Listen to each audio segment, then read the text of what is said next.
আপনারা দেখে বা খেয়ে বুঝতেই পারবেন না যে এটা আটা দিয়ে তৈরি। শুধু একটি ট্রিক্সেই তৈরি করে নিন দারুণ মজার এই স্ন্যাক্স।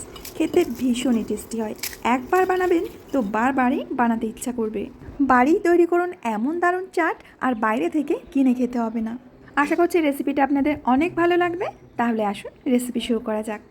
সবার প্রথমে একটা তাওয়ার মধ্যে নিয়ে নেব আটা। এখানে আমি 2 কাপ মতো আটা নিয়ে নিচ্ছি, আর এরই সাথে দিয়ে দেবো বেসন। 2 কাপ আটার জন্য আমি ছোটো চামচের 6 চামচ বেসন দিয়ে দিচ্ছি। আর দিয়ে দেবো 3 টেবিল চামচ মতো রান্নার তেল বা সাদা তেল। আর দিয়ে দেবো 2 টেবিল চামচ মতো ঘি। এখন সমস্ত কিছু হালকা আঁচে ভেজে নিতে হবে। একেবারে লাল করে কিন্তু ভাজবেন না, মোটামুটি 3 থেকে 4 মিনিট মতো এগুলোকে নাড়াচাড়া করে নিতে হবে। যখন দেখবেন যে এটা সম্পূর্ণভাবে গরম হয়ে গিয়েছে তখন নামিয়ে নিতে হবে। নামিয়ে এটা খুব ভালো করে ঠান্ডা করে নেব।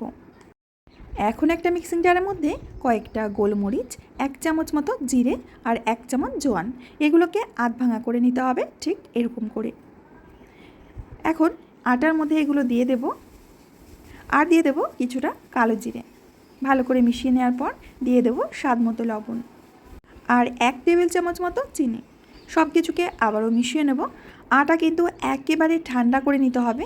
ঠান্ডা না হলে আটাটা মাখবেন না। যখন দেখবেন আটা একেবারে ঠান্ডা হয়ে গেছে তখন অল্প অল্প জল দিয়ে ডো তৈরি করে নিতে হবে। ডোটা খুব বেশি শক্ত বা একদম সফট মাখবেন না, মিডিয়াম একটা ডো তৈরি করে নিতে হবে। যেমন আমরা রুটি পরোটা বানানোর জন্য ডো তৈরি করি, ঠিক তেমন মিডিয়াম একটা ডো তৈরি করে নিয়েছি। এখন এটাকে একটু ঢাকা দিয়ে রেখে দেব। একটা বাটিতে কিছুটা গলানো ঘি নিয়ে তার মধ্যে 2 চামচ মতো আটা দিয়ে দিচ্ছি। এবার খুব ভালো করে মিশিয়ে নিতে হবে। ঠিক এরকম একটা পাতলা ব্যাটার তৈরি করেছি। এদিকে আমাদের আটাটা রেস্ট রেখেছিলাম, অনেকটাই কিন্তু ফুলে গেছে। এটা আবার একটু মেখে নেব। এবার এখান থেকে ছোট ছোট করে লেচি কেটে নেব, যেমনটা রুটি তৈরির লেচি কাটা হয় ঠিক তেমন সাইজ করে। এখন ওখান থেকে লেচি নিয়ে রুটি বেলে নিতে হবে। রুটিটা কিন্তু খুব বেশি পাতলা বা খুব বেশি মোটা করবেন না, এরকম একটা মিডিয়াম পুরুত্বের রুটি তৈরি করে নিতে হবে। তো বন্ধুরা, একে একে আমি 4টি রুটি তৈরি করে নিয়েছি। এখন যে গোলাটা তৈরি করেছিলাম গোলাটা এর উপরে দিয়ে দেব। খুব ভালো করে পুরো রুটিটাই মেখে দিতে হবে। এবার এর উপরে আরও একটা রুটি দিয়ে দেব। এতে করে আমাদের স্ন্যাক্সের লেয়ারগুলো খুব সুন্দর হবে। তো একে একে আমি রুটিগুলো দিচ্ছি, আবার একটু গোলা দিয়ে দিচ্ছি। গোলাটা সুন্দরভাবে পুরো রুটিটাই এইভাবে মেখে দিয়ে আবারও রুটি দিয়ে দেব। এইভাবে আমি 4টি লেয়ার করে রুটি দিয়ে দিয়েছি। এখন এর উপর থেকে একটু শুকনো আটা ছিটিয়ে দিয়ে রুটিটা বেলে নিতে হবে। খুব বেশি মোটা করে কিন্তু বেলবেন না, আর খুব বেশি পাতলা করে বেলবেন না। একদম মোটা করে বেললে লেয়ারগুলো কিন্তু খুলবে না, আর একদম পাতলা করে বেললে তখন তেল চিপচিপে হয়ে যাবে, খেতেও ভালো লাগবে না। এখন এটা রোল তৈরি করে নিতে হবে। ধীরে ধীরে হালকা হাতে চেপে চেপে আমি রোলটা তৈরি করে নিচ্ছি। বন্ধুরা, আশা করছি প্রত্যেক দিনের মতো আজকের স্ন্যাক্স রেসিপিটাও আপনাদের অনেক ভালো লাগবে। ভালো লাগলে প্লিজ লাইক করবেন, কমেন্ট করবেন, বন্ধুদের সাথে শেয়ার করবেন। রোলটা আমি করে নিয়েছি। এবার একটু জল দিয়ে দেব, এতে করে আমরা যখন স্ন্যাক্সগুলো ভাজবো তখন কিন্তু খুলে যাবে না।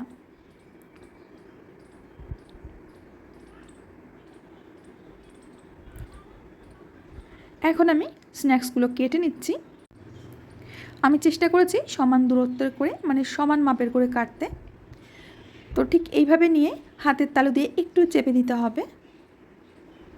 আর প্রত্যেকটা আমি এইভাবে চেপে চেপে তৈরি করে নিচ্ছি। এই দেখুন,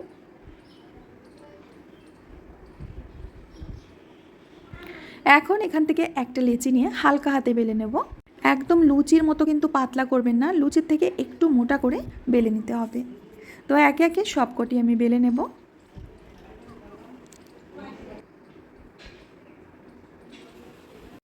তো দেখুন বন্ধুরা, বেশ কিছু স্ন্যাক্স আমি এখানে বেলে নিয়েছি। এখন আমি কড়াইতে তেল দিয়ে তেলের মধ্যে একটা একটা করে ছেড়ে দিচ্ছি। আর তেলটা খুব বেশি গরম করবেন না, হালকা গরম তেলের মধ্যেই কিন্তু দিতে হবে।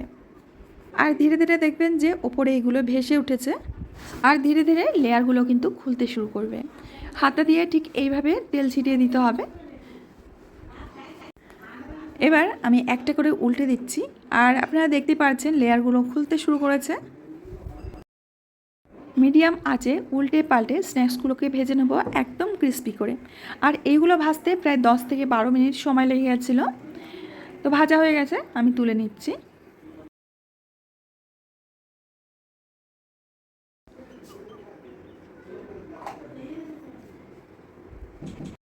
বেশ কিছু স্ন্যাক্স আমি একসাথে ভেজে নিয়েছি। আর বন্ধুরা দেখতে পাচ্ছেন লেয়ারগুলো কত সুন্দর বোঝা যাচ্ছে। এখন আমরা চারটা তৈরি করে নেব। এর জন্য প্রত্যেকটি স্ন্যাক্স আমি এইভাবে ভেঙে নিচ্ছি। আর এর আওয়াজে বুঝতে পারছেন যে কতটা পরিমাণে ক্রিস্পি হয়েছে।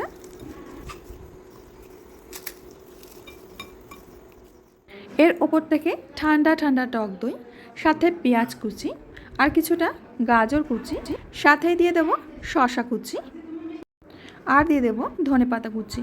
আমি স্ন্যাক্সগুলো দিয়ে দই পাপড়ি চাট তৈরি করেছি, খেতে কিন্তু দারুণ লেগেছিল। আপনারা এর সাথে তেঁতুলের চাটনি দিয়ে দেবেন।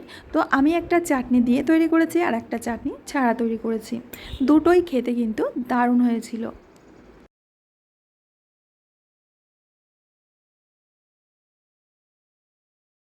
তো বন্ধুরা আশা করছি আপনারা যদি একবার এই চাটটা বাড়িতে তৈরি করে খান তাহলে আর বাইরে থেকে কিনেই খাবেন না। এটা খেতে এতটা টেস্ট হয়েছিল, প্রত্যেকে কিন্তু এক এক প্লেট করে খেয়ে নিয়েছিল। দেখুন এটা দেখতেও কতটা পরিমাণে লোভনীয় লাগছে।